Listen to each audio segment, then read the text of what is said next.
Ayat yang kita baca judulnya adalah aman dalam perlindungan Allah.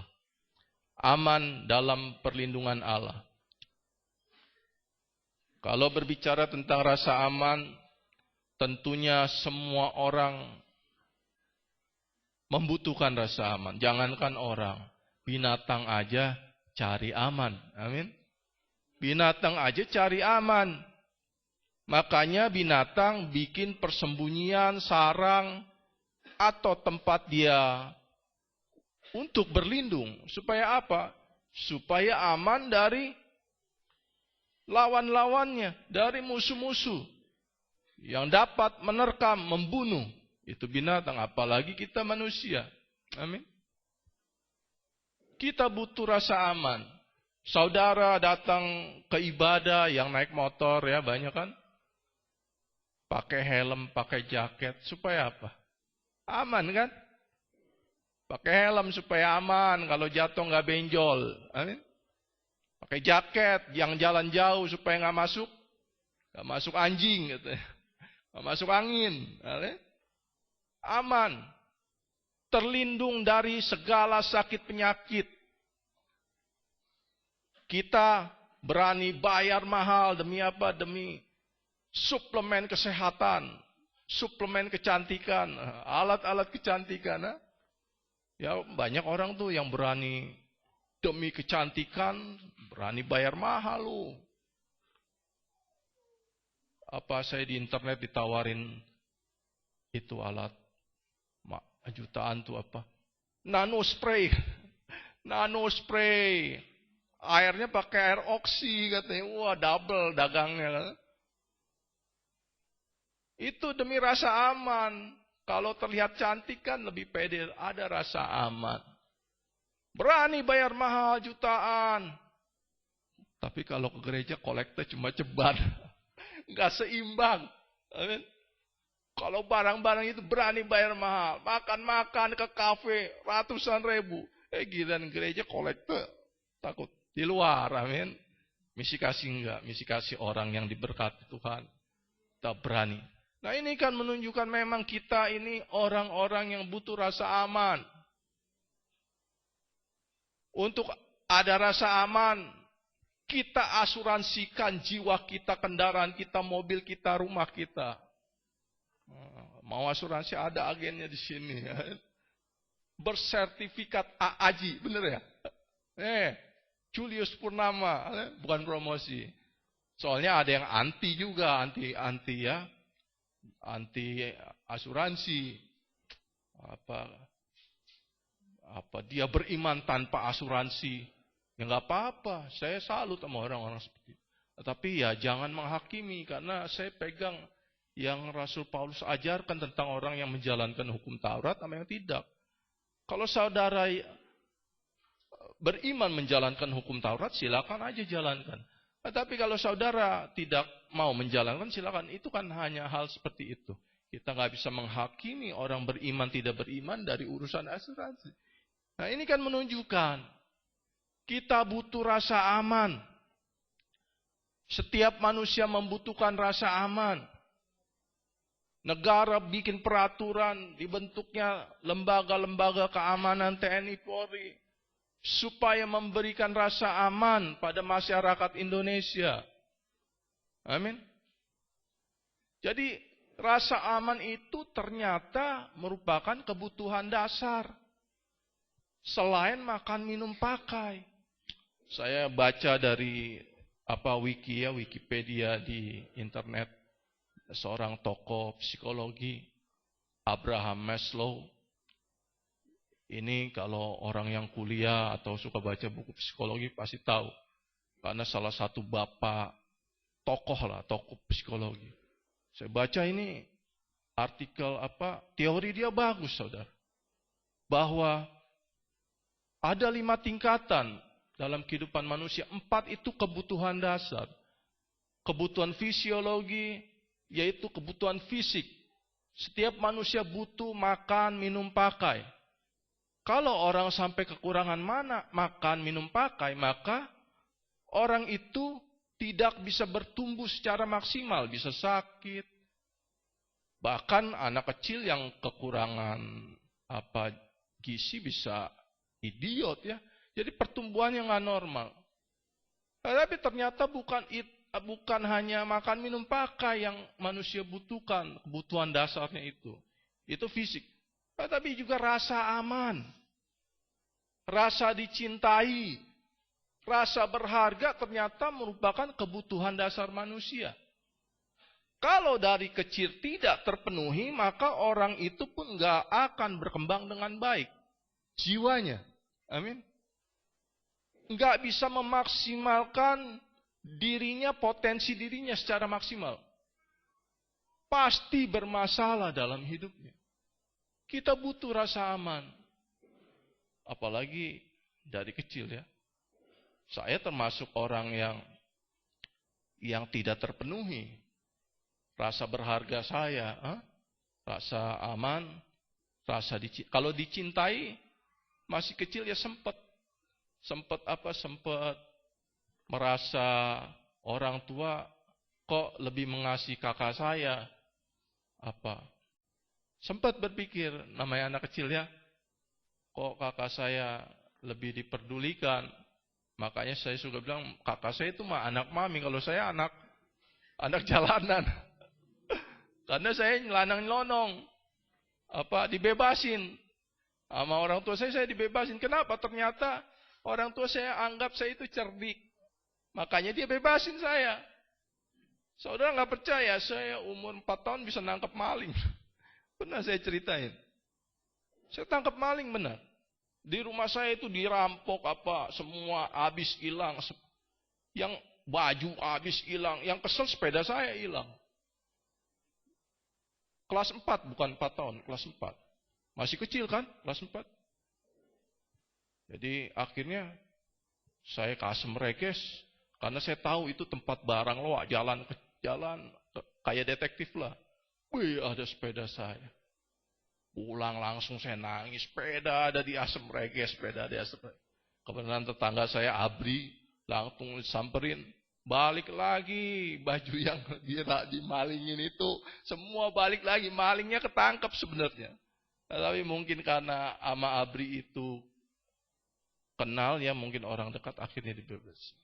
Saya merasa kurang rasa aman karena orang tua kok kayaknya mengasihi kakak saya. Terus saya juga minder, sering diejek, diledek. Saya suka digini. Maksudnya, peang. Panggilan saya peang. Ya peang. Doer. Minder loh. Anak kecil. Dia sih bercanda. Orang tua bercanda. Saya dalam. Gua gak berharga amat. Rasa berharga hilang. Karena apa? Perkataan-perkataan yang mungkin bagi orang besar biasa saja. Tapi bagi anak kecil dalam. Doer itu jelek ya. Padahal doer nggak jelek ya, orang negro doer seksi kan ya. Itu tergantung daerahnya ya. Jadi pertumbuhannya rusak kalau nggak terpenuhi. Rasa aman, rasa berharga, rasa dicintai, itu pasti rusak. Anak-anak korban pelecehan yang di JIS, Jakarta International School itu pasti rusak rasa amannya. Karena dia pikir gurunya melindunginya kok malah melecehkan. Mungkin ketika dilecehkan, dia berteriak mami, papi, maminya nggak ada kan di rumah. Akhirnya apa? Anak itu pasti menganggap dunia ini nggak aman. Saudara tahu kalau seorang anak sudah menganggap dunia nggak aman, bertumbuhnya seperti apa? Dia akan berusaha menjaga diri semaksimal mungkin. Mungkin dengan cara kekerasan. Mungkin juga dia dendam. Gak heran kalau di luar negeri ada remaja pemuda yang nembak-nembakin orang kan. Wah, orang gak tahu apa-apa main ditembak-tembakin aja kan. Itu orang aneh kan. Itu biasanya pasti bermasalah kebutuhan dasar dalam hidupnya. Rasa aman, rasa dicintai, rasa berharga itu pasti gak terpenuhi. Amin. Jadi teori Maslow itu ada 4 kebutuhan dasar. Makan, minum, pakai, rasa aman, rasa dicintai, rasa berharga. Tapi kita bersyukur ketika kita percaya Yesus, semuanya itu Tuhan penuhi. Jadi orang-orang yang semasa kecil kekurangan rasa kasih, rasa berharga, itu Tuhan pulihkan. Amin.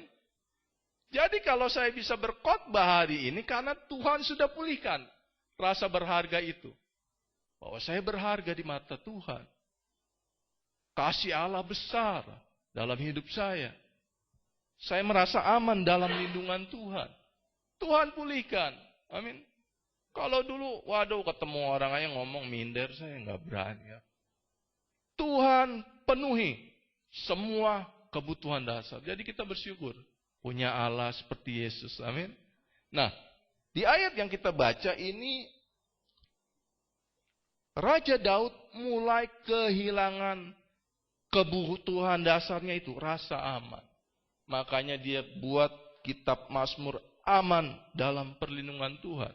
Dia, meskipun judulnya aman dalam perlindungan Tuhan, kalau saya baca ini justru dia sedang mulai kehilangan rasa aman itu. Karena apa? Karena musuh-musuhnya, lawan-lawannya, yang hendak menghancurkan hidupnya, yang hendak membunuhnya.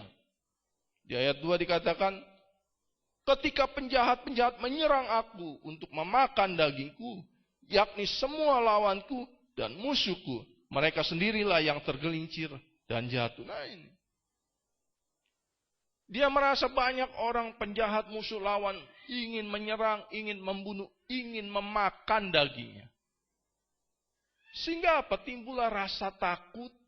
Ketika ketakutan timbul, rasa aman mulai hilang. Gak sejahtera dia. Gak bisa tidur dia mikirin apa lawan-lawan yang menyerang. Mungkin dia kesal, mungkin gelisah. Pokoknya yang pasti ketakutan, putus asa melanda hidupnya. Sehingga dia merasa gak aman lagi ini. Gak aman lagi. Tetapi puji Tuhan.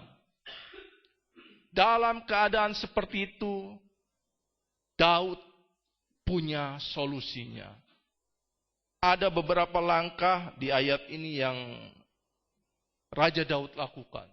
Supaya dia kembali meraih rasa aman itu. Yang pertama kita lihat dari ayat 1 sampai 3 ini. Raja Daud sedang apa? Menyatakan imannya, pengakuan iman. Jadi yang pertama, kalau kita mau meraih rasa aman kita, aman dalam lindungan Allah, kita harus kembali sering-sering melakukan pengakuan iman. Amin.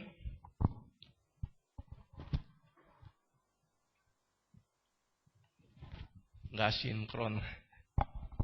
Begini nggak sinkron. Saya sinkronin dulu ya. Jadi yang pertama pengakuan iman. Kalau saudara mau merasa aman dalam hidupmu, tenang, sejahtera, damai, tiap hari lakukan pengakuan iman. Amin. Nyatakan imanmu melalui perkataan. Bukan beriman dalam hati. Perkatakan imanmu. Perkatakan firman Tuhan. Bangkitkan imanmu dengan firman Tuhan yang dikatakan. Amin. Ini akan menjadi firman rema, Roma 10 ayat 8. Firman yang menjadi senjata Allah, menjadi pedang roh.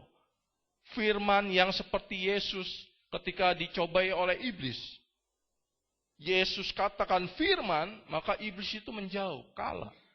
Firman yang sungguh-sungguh menjadi senjata Allah, firman rema. Firman itu dekat padamu, ada dalam mulutmu, ada dalam hati. Ini firman iman. Saudara baca, renungkan, saudara simpan dalam hati, saudara hafalkan, perkatakan. Amin. Soalnya seperti yang Daud katakan, Tuhan adalah terangku, itu kan perkataan. Masa depanku bukan masa depan suram, masa depan yang penuh harapan, itu hafal. Saya bersyukur karena suka disuruh khotbah, mau nggak mau hafalin ayat. Hafalin ayat. Hafalin ayat, perkatakan. Waktu saya berkhotbah kan saya ngomong nih. Tanpa sadar saya memperkatakan firman. Memperkatakan iman. Jadi kalau saya khotbah, saya sendiri diberkati. Saya sendiri dikuatkan. Amin. Pengakuan iman. Untuk apa? Untuk mengalahkan ketakutan. Ketakutan itu bahaya, saudara. Saya sering katakan ketakutan itu bukan saya saja, orang-orang di luar tahu. Ketakutan itu selalu sesuatu yang belum terjadi. Tetapi karena takut, malah terjadi. Ada orang takut mati, saking takutnya mati, dia mati ketakutan. Apa yang dia takutkan malah terjadi. Itu yang Ayub alami. Apa yang aku takutkan malah terjadi. Apa yang aku cemaskan malah mendatangi hidupku. Makanya saudara harus kalahkan ketakutan itu. Amin. Apa yang menjadi ketakutan dalam hidup kita malam hari ini? Yang menakutkan hidup kita harus kita kalahkan. Raja Daud mengalami ketakutan akan musuh-musuhnya. Dan dia harus kalahkan itu dengan apa? Perkataan iman. Pernyataan iman. Dia katakan itu dengan iman. Firman Tuhan dia katakan. Dan rasa takut mulai menjauh. Akhirnya apa? Rasa aman dalam lindungan Tuhan dia raya. Dia raya lagi. Dengan memperkatakan. Nah, yang saya pelajari ketika saudara memperkatakan iman saudara. Fokus saudara itu pun harus saudara rubah. Saudara tidak lagi fokus kepada masalah. Tetapi kepada firman Tuhan, kepada Allah, kepada kuasa Allah. Amin. Daud rubah fokusnya. Awal mula dia ketakutan, hilang rasa amannya karena apa? Karena dia mikirin musuhnya. Waduh, penjahat-penjahat menyerang aku. Mau memakan dagingku, lawan-lawanku. Dia fokus pada musuh-musuhnya. Akhirnya dia takut. Tetapi ketika Raja Daud mulai fokus kepada Allah. Tuhan ada terangku dan keselamatan. Tuhan Allah benteng hidupku. Pada siapa aku harus takut? Maka dia kalahkan ketakutan itu. Amin. Dia kalahkan. Rubah fokus. Amin. Jadi saudara kalau ada masalah apapun ya. Fokus saudara jangan pada masalah. Tetapi pada firman. Amin. Kalau saya fokus pada keadaan tubuh saya ya. Dulu-dulu ya, saya sempat ngaca ngelihat tubuh saya. Yang dulu sehat, sekarang aduh tangan mengecil, pinggul mengecil. Nangis saya. Sedih saya. Kenapa? Terus saya mulai merasa tertekan. Rasa aman hilang. Fokus kepada kelemahan. Tapi ketika saya kembali kepada firman, ada maksud Tuhan yang luar biasa dalam hidup setiap anak Tuhan. Apapun keadaan kita, ada rencana Tuhan yang luar biasa. Allah ada terangku, benteng hidupku. Semangat lagi ya. Saya sanggup kalahkan ketakutan itu. Kalau orang sudah takut, dia gak bakal bisa apa-apa. Kalau saya udah begitu, kadang enggak uring-uringan, nyetel TV apa. Buang-buang waktu percuma. Itu bahayanya. Iblis terus mengintimidasi. Intimidasi. Amin. Jadi harus kalahkan dalam hidup kita. Apapun masalah kita. Lihat kepada kuasa Tuhan. Percayai firman. Dan perkatakan terus. Perkatakan terus. Setiap hari. Setiap pagi, setiap malam. Setiap saat kita mulai goyah, mulai takut, mulai lemah, perkatakan firman Tuhan. Amin. Perkatakan Allah adalah kekuatanku. Kota bentengku. Apa saja yang saudara pernah baca, pernah apa. Perkatakan itu. Amin. Dan mulai rubah fokus. Amin. Rubah fokus. Biasanya kalau saudara sudah memperkatakan, kayak saya ini ngomong khotbah. itu gerakan kan berubah kan. Saya ngomong begini kan, itu otomatis gerakan berubah. Kalau orang takut gerakan nggak begini. Anjing kalau takut tuh buntutnya itu body language-nya itu, gesturnya itu gestur orang takut. Kalau saudara lihat Prabowo ngomong itu orang, semangat ya. Itu ya saya senang orang kayak gitu, semangat ngomongnya. Sayangnya saking semangatnya nggak mau kalah. Jadi kita lihat luar biasa itu. Gerakannya, gerakan orang nggak ada takut. Perkataannya, fokusnya berubah. Nah ini yang saya pernah dengar seorang pengkhotbah motivasi ya. Ini diajar begitu. Kalau mau mengalahkan rasa takut, jadi berani, lakukan nih. Rubah gerak, rubah fokus, rubah perkataan. Ternyata Raja Daud sudah lakukan. Amin. Untuk apa? Untuk merusak pola emosi negatif. Supaya kita jadi tuan atas emosi kita. Bukannya emosi kita menguasai kita. Banyak anak Tuhan kan emosi menguasai. Ya, kalau udah loyo itu emosinya yang menguasai. Emosi yang memimpin hidupnya. Harus kembali perkataan iman. Dan contohnya, Tuhan adalah terangku dan keselamatanku. Kepada siapakah aku harus takut? Nah, ketika Raja Daud katakan, Tuhan adalah terangku dan keselamatanku, pikiran Daud itu kepada apa? Kepada terang Tuhan. Pikiran hatinya fokus kepada firman. Bahwa terang tidak dapat dikuasai oleh kegelapan.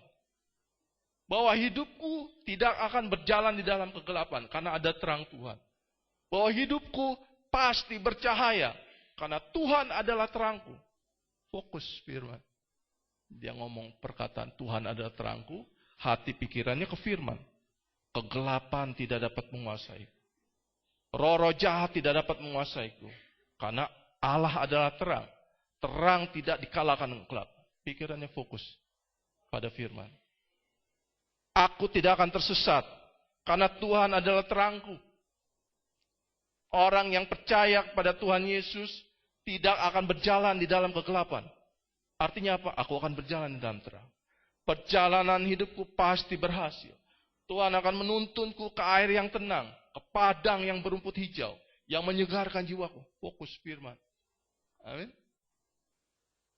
Jadi, kalau saudara jemaat misi kasih kan, Tuhan adalah terangku, hidupku pasti bercahaya. Seperti bintang-bintang di langit. Ini pesan Tuhan, nubuatan Tuhan atas jemaat misi kasih. Katakan itu. Pasti bercahaya. Semakin terang, semakin terang, semakin terang. Tuhan adalah terangku, pikiran hati fokus sama firman. Perkatakan. Dalam sekejap, kuasa, roh-roh ketakutan, E-nya dari hidup kita. Amin. Rasa aman kita raih. Haleluya. Jadi praktekan, jangan dengar khotbah, pulang biasa. Praktekan, perkatakan. Amin. Fokus. Gerakan juga, kalau perlu saudara lompat-lompat, tunjukkan orang yang menang, orang yang mengalahkan ketakutan. Perkatakan firman. Amin. Jadi juga katakan contoh yang kedua, Tuhan ada benteng hidupku. Terhadap siapakah aku harus takut? Benteng hidup. Ketika Raja Daud katakan Tuhan adalah benteng hidupku, dia yakin hidupnya pasti berhasil. Pasti Tuhan lindungi karena adalah benteng. Gak ada kuasa musuh yang sanggup menghancurkan hidupku. Karena Tuhan adalah benteng hidupku. Fokus firman. Amin. Tuhan adalah bentengku, firman. Fokus. Sehingga apa? Sirna ketakutan. Belakangan ini kan kita sering anak Tuhan terlalu banyak takut urusan pemilu ini. Saya jujur, saya nggak takut sama sekali. Saya nggak takut karena saya berpikir, lah kita sudah berdoa kok. Terus kedua, saya logikanya nih. Mereka bandingkan tahun 98. Jauh lah 98 mah ABRI dilepas begitu aja ngilang malah. Ya. Sekarang ABRI masih solid. SBY masih jadi presiden. Ini bulan-bulan terakhir dia mimpin. Dia nggak mau dibikin malu dengan kerusuhan. Dia pasti pertaruhkan itu. Apapun harganya dia akan, sampai dia turun ganti pemerintahan, dia akan pertahankan supaya negara ini aman. Kalau rusuh pun, kenapa kita harus takut? Amin. Kalau rusuh, tapi saya yakin ABRI masih sanggup. Makanya ada, kita dengar-dengarkan peti yang dicopot itu kan karena SBY mau ABRI itu solid. Saya pikir kalau ABRI solid, mah susah untuk bikin kerusuhan. Paling dikup sebagian saja, nggak kemana-mana. Kalau dulu mah ABRI ngilang 98. Ini logikanya. Tapi secara rohani, gereja sudah berdoa. Dari tahun kemarin kita sudah berdoa. Tiap minggu gembala itu berdoa untuk keamanan bangsa. Kok kita takut? Tuhan adalah benteng hidupku. Amin. Apalagi kita dengar hamba Tuhan yang kalau khotbah berpolitik kan. Saya kurang setuju kalau gereja berpolitik, lembaga berpolitik. Kalau berpolitik boleh, Yus mau itu politik. Oh, Jokowi dia. Silakan. Tapi di luar ya. Mimbar ini firman. Mimbar nggak boleh berpolitik praktis. Yang saya sampaikan politik moral. Amin. Kalau khotbah saya condong nih, nyondongin ke A, nyondongin ke B, itu nggak boleh. Tapi ada yang kita bisa ajar, firman. Saat Pilpres kemarin ada, gereja harus ajar jemaat. Saudara harus diajar apa? Berani memilih. Amin. Jangan ikut-ikutan. Berani berbeda tapi menghormati, itu kan nilai. Nilai-nilai firman itu. Walaupun mungkin gembala pilih A. Oh, saya pilih B karena alasannya begini. Bagus. Artinya saudara anak Tuhan yang punya prinsip. Karena kedua-duanya calon kan baik. Terbaik itu. Itu nilai. Amin. Bukannya malah seolah-olah takut gini. Pilih si A karena takut. Pilih si B karena takut. Anak Tuhan kok milih karena takut. Itu bukan nilai. Anak Tuhan diberikan roh kekuatan, bukan roh ketakutan. Nilainya. Jadi kalau ada lembaga gereja kan, mengarahkan. Wah, saya kurang setuju tuh. Ada pengkhotbah di mimbar, mengarahkan, saya kurang setuju. Tetapi, kalau di luar itu, di bawah mimbar, saudara kan ada yang pilih Prabowo, ada yang pilih Jokowi juga kan. Silakan saja. Gereja harus ajar nilai-nilainya. Jangan ikut-ikutan orang dunia, kampanye melecehkan. Ayo ngaku, siapa tuh yang kirim BBM tuh? Salah satu kandidat digital. Itu meleceh. Gak boleh anak Tuhan. Gak boleh kita akhirnya seperti orang dunia. Orang jelek aja kita gak boleh jelekin. Apalagi pasangan capres kita yang keren-keren. Gak boleh. Jangan ikut-ikutan orang dunia. Menghakimi. Amin. Jadi sebenarnya Pilpres kemarin gereja harus ajar supaya jemaat misi kasih itu cerdas. Nilai-nilai perbedaan. Nilai-nilai jangan menghina. Nilai-nilai berani prinsip. Amin. Jadi yang pertama. Pengakuan iman. Kalahkan ketakutan. Amin. Tuhan adalah benteng hidupku. Gak perlu takut lagi. Gak usah takut nanti ini terakhir. Putusan MK. Gak usah takut lah. Saya pikir masyarakat juga udah capek ya urusan begitu. Kita mau kerja lagi, kita mau cari makan lagi, kita mau melakukan hari-hari. Udah urusan gitu sebenarnya mereka udah capek. Yang bikin gak capek itu aja, elit-elitnya yang bikin. Kita masyarakat udah mau tenang-tenang, mau cari makan lagi, mau hidup tenang lagi. Amin. Gak usah takut, serahin aja sama ABRI, SBY, pengamanan selama dia jadi presiden. Amin. Kalaupun terjadi sesuatu, kenapa takut? Amin. Anak Tuhan nggak perlu ada yang ditakutkan. Jadi, yang pertama, pengakuan iman. Pengakuan iman. Kalahkan ketakutan dengan pengakuan iman. Dengan memperkatakan firman. Amin. Nah, ketika saudara menyatakan perkataan iman, sebenarnya nggak harus kayak saya tadi. Tuhan adalah terang. Nggak harus. Bisa juga saudara nyanyikan. Amin. Misalnya gini. Haleluya. Sambil menyembah kan. Haleluya Tuhan. Tuhan adalah terang. Yang penting menjiwai kayak orang nyanyi itu. Takkan kekurangan aku. Terangku dan keselah. Kepada siapakah aku irain. Ngerti ya? Saya ini satu pasal saya nyanyiin loh. Mungkin suara saya ngaco, pales, Tuhan nggak lihat. Apalagi ini Mazmur. Kalau zaman dulu, orang-orang Israel baca Mazmur dinyanyiin. Kayak orang ajan. Kayak sholat tuh. Wah, naik turun gitu. Memang seperti itu dulu. Jadi, saudara lakukan saya. Ini saya sudah lakukan. Cuma saya kalau contohin sama saudara malu-malu saya. Saya nyanyikan loh dari ayat 1 sampai saya nyanyi. Berulang-ulang 2-3 kali. Saudara tahu ketika saya perkatakan iman dengan saya nyanyikan. Kekuatannya sama. Semangatnya sama. Urapannya sama. Ketakutan itu dapat dikalahkan. Dan saya benar-benar ada tenang di dalam Tuhan. Amin. Pengakuan iman. Yang kedua, ayat 4. Satu hal telah kuminta kepada Tuhan, itulah yang kuingini. Diam di rumah Tuhan seumur hidupku, menyaksikan kemurahan Tuhan dan menikmati bait-Nya. Yang kedua, diam di rumah Tuhan. Kalau saudara mau merasakan aman, diam di rumah Tuhan. Amin. Mau tenang hidup saudara, diam di rumah Tuhan. Ini lagu ini. Satu hal telah ku minta kepada Tuhan, itulah yang ku ingini.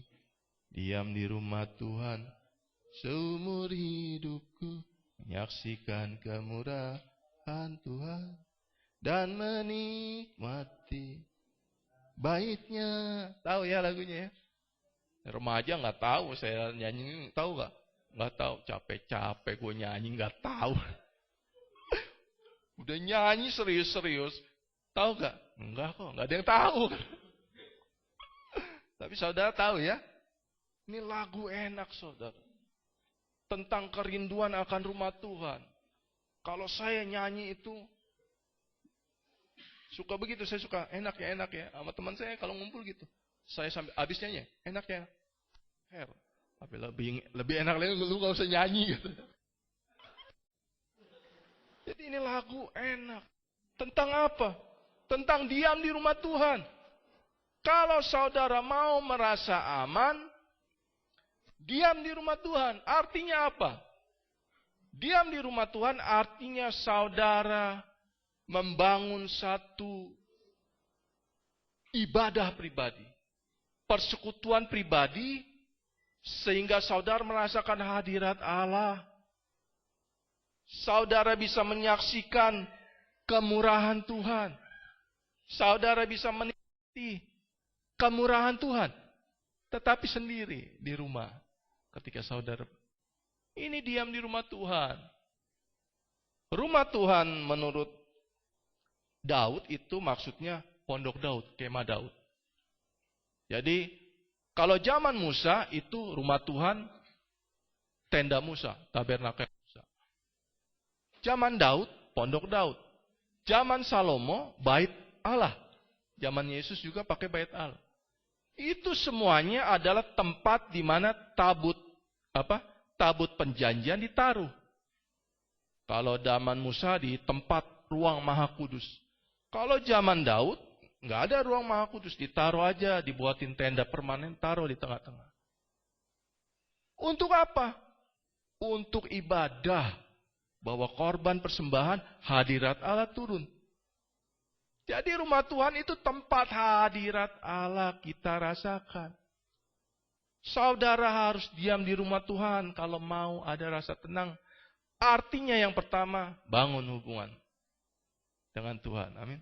Setiap pagi. Saudara memuji menyembah Tuhan, berdoa. Sampai merasakan urapan Tuhan, hadirat Allah menjamai. Sampai saudara menikmati kemurahan Tuhan, kebaikan Tuhan. Saudara bisa rasakan, oh Tuhan itu baik. Amin. Kalau saudara bisa lakukan itu, saudara lagi ada masalah, stres, tertekan, saudara datang ke rumah Tuhan. Di kamar saudara berdoa, menyembah Tuhan. Saudara rasakan kasih-Nya, kemurahannya. Saudara nikmati. Hilang rasa takut. Aman lagi, semangat lagi. Amin. Praktekkan diam di rumah Tuhan melalui persekutuan pribadi, ibadah pribadi saudara. Amin. Ini yang terpenting, yang terutama, bukannya pelayanan. Pelayanan saya itu hasil karena hubungan saya dengan Tuhan. Saya suka berdoa, menyembah Tuhan. Sehingga hidup saya berubah, Bapak Gembala melihat perubahan hidup. Dipercayakan melayani. Pelayanan saya karena hubungan saya dengan Tuhan. Kalau saudara melayani tetapi enggak punya hubungan dengan Tuhan, maka pada akhirnya akan sia-sia. Pelayanan liturgi tanpa pengurapan. Saudara ingat cerita Maria Marta. Marta melayani. Sementara Maria duduk diam di kaki Tuhan. Akhirnya Marta kesal. Ada yang nama Marta ya? Saudaranya ya. Marta kesal. Ini Maria bukan bantuin gua melayani Tuhan Yesus. Akhirnya dia ngomong sama Tuhan Yesus. Tuhan kok Maria diem aja gak bantuin. Suruh dong melayani. Dan Tuhan bilang apa? Engkau menyusahkan dirimu Marta dengan segala kesibukan. Engkau enggak tahu ada satu aja yang perlu. Maria sudah mendapatkan yang terbaik. Yang tidak akan diambil daripadanya. Yang terbaik itu persekutuan dengan Tuhan. Melayani baik gak? Baik. Tetapi Tuhan mau saudara lakukan yang terbaik dulu. Maka yang baik itu pelayanan akan Tuhan beri. Amin.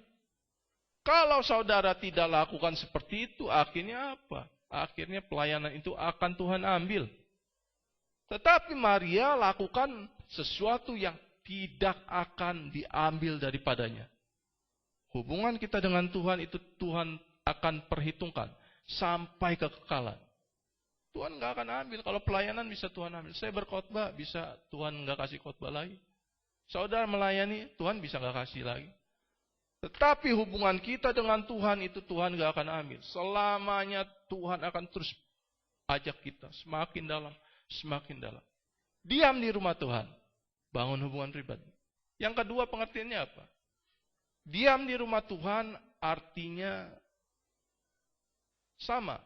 Saudara tertanam di dalam gereja lokal.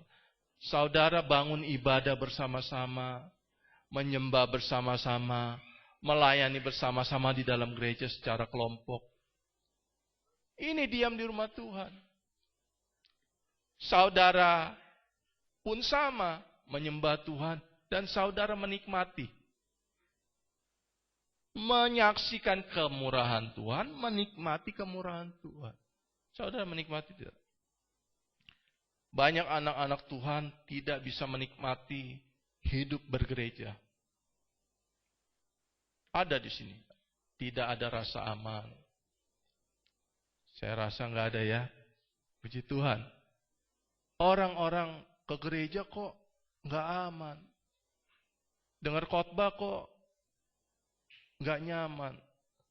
Merasa disinggung. Ngumpul di BP kok kayaknya aduh nggak sejahtera. Akhirnya apa? Diam di rumah Tuhan, datang ke gereja, nggak bisa menyaksikan kemurahan Tuhan, nggak bisa menikmati. Ada yang salah. Orang seperti ini ada yang salah. Biasanya yang saya pelajari, sedang terjadi masalah, sedang terjadi konflik mungkin terhadap teman, atau salah paham atau bagaimana. Saya ngomong begini, saya sudah mengalami. Kalau saudara mengalami enggak, kayaknya gereja kok enggak ngapain gereja ya kalau begitu ya. Itu artinya Tuhan sedang bentuk saudara tuh. Tuhan mau saudara bertobat, belajar merendahkan diri. Amin. Biasanya kita ada masalah menganggap diri kita benar, akhirnya saudara anggap teman aja yang salah, pemimpin salah, gereja salah. Itu saudara datang gereja nggak bisa menikmati itu.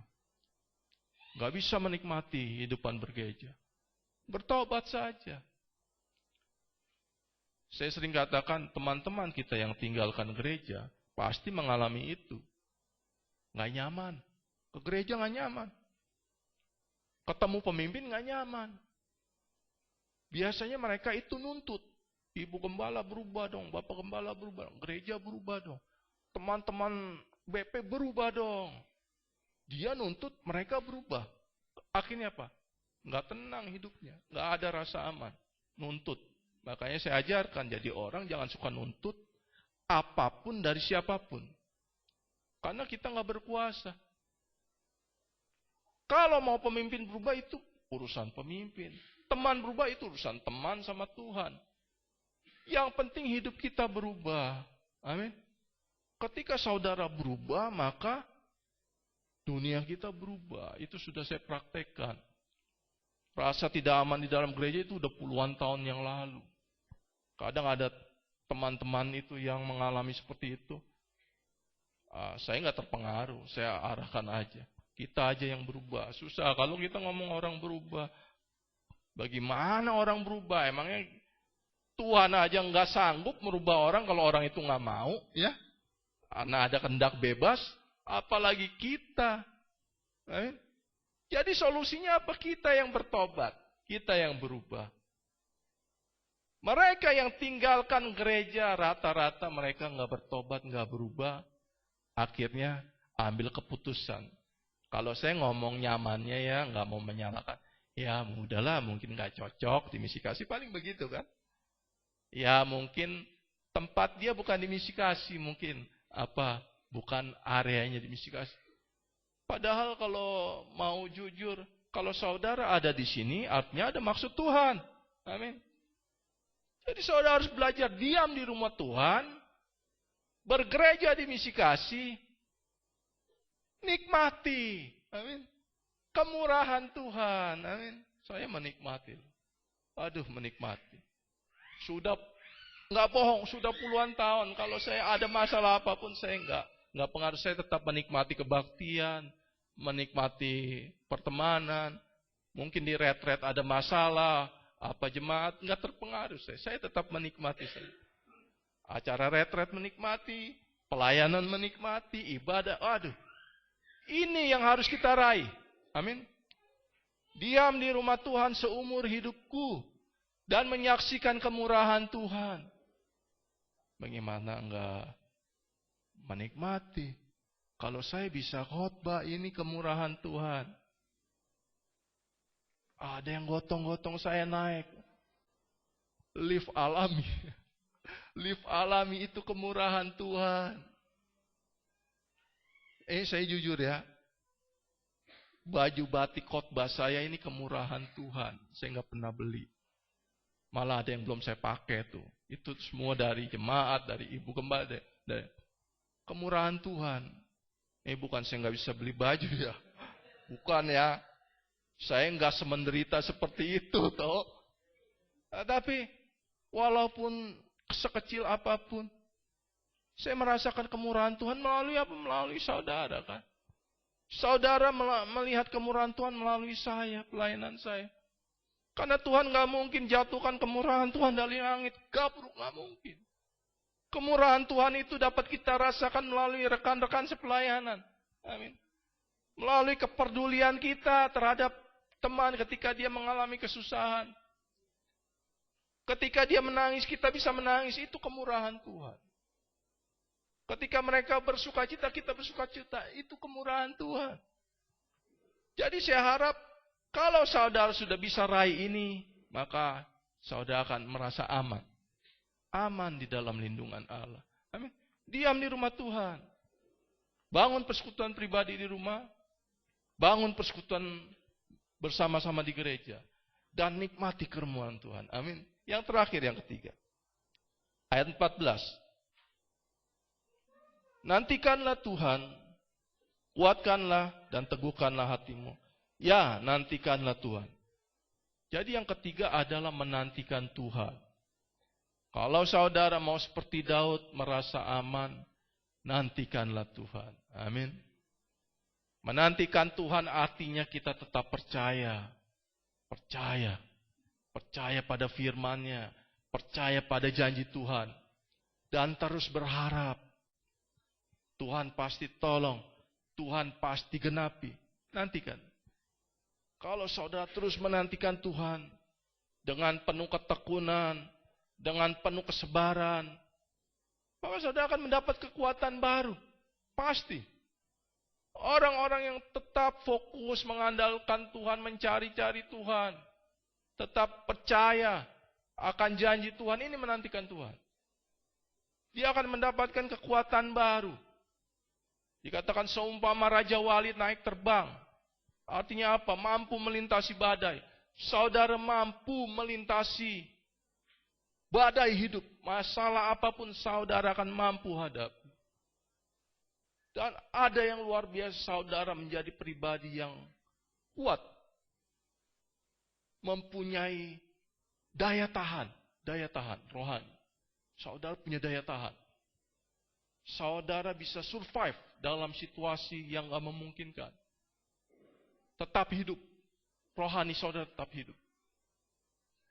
Saudara kalau lihat Kopassus, Kopasgat, Marinir, itu pasukan gerak cepat. Pasukan elit semua. Mereka itu dilatihnya itu di tempat yang mungkin orang gak bisa hidup. Dilempar ke hutan Papua atau hutan Timor. Kalau dulu kan masih Timor ya. Atau hutan Aceh dilepas. Di daerah perang. Dia harus berjalan hidup sampai ke poskonya. Dengan seadanya. Perlengkapan seadanya. Survive. Pasukan itu akan dengan timnya akan bertahan hidup. Walaupun tidak ada makanan, dia bisa cari makanan di hutan yang bisa dimakan. Dia bisa nangkap binatang. Survive. Marinir apalagi kalau saya dengar di tesnya, berenang berhari-hari loh. Sehari semalam. Ikan emang hidup di air nih. Orang sehari semalam berenang, kuclak-kaclek, makan di air. Bener makan di air. Survive. Bisa bertahan hidup dalam situasi kondisi yang tidak memungkinkan. Orang yang menanti-nantikan Tuhan mampu seperti itu. Jadi saudara kayak Kopassus. Anak Tuhan kayak Kopassus. Kalau suka menanti-nantikan Tuhan kayak Marinir gitu. Kita mampu bertahan hidup. Daya tahan rohani kita tetap bisa kita pertahankan. Amin. Jadi 3 hal kita sudah pelajari. Bagaimana kita dapat meraih rasa aman dalam Tuhan. Nyatakan iman kita, pengakuan iman. Saudara diam di rumah Tuhan dan nantikan Tuhan. Tuhan memberkati. Mari kita datang pada Dia.